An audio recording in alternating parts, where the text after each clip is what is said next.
I want to talk about AI, human rights, and personhood. AI is a tool, and I do firmly believe that. But the more complex these systems get, the more I'm starting to feel that position eep further and further away.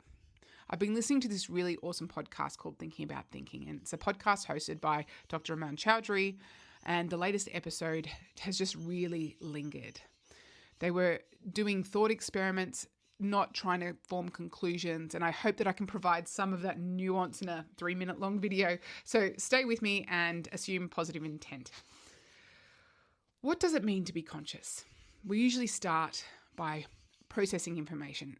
AI can do that. Decision making, AI does that now. Is it the capacity to suffer, to have interests, or to be harmed?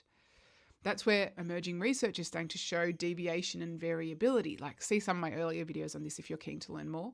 But when you hear robot rights alongside human rights or animal rights, the instinct to many is a knee-jerk smirk. And I want to carefully point out that we have always been asking these questions. When is something intelligent enough to deserve rights? And we have a perfect record of getting it wrong. Colonial powers used virtually identical logic to deny legal personhood to Indigenous peoples across the world. They claimed rationality, civilization, measurable cognition. These are all deployed as criteria for exclusion. There was a legal scholar named Elon Sachs, a law professor who lives with schizophrenia and wrote The Centre Cannot Hold, whose work sits right at the intersection of this. When can someone else override a person's decision? At what point does someone lose legal capacity? What her work reveals is that we are already in a world of tiered personhood. Right now, in law, some humans count more than others depending on their cognitive state at any given moment. And the podcast explored this in depth. What do we owe to consciousness attached to a machine?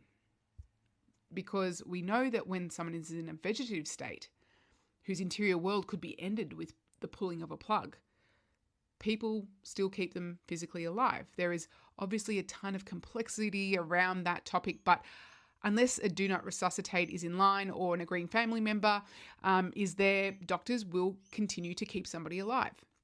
The possibility of consciousness is enough to warrant protection. Which takes me to rights that don't actually rest on intelligence. They rest on consciousness. There's a name for this in philosophy. It's called moral patient. As distinct from a moral agent, you don't have to be able to make decisions to be owed protection.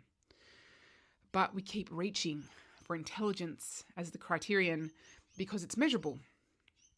The robot rights conversation is happening right now, and this awesome podcast highlighted that it's a hard thing to reckon with when our thinking in this space is still historically so murky.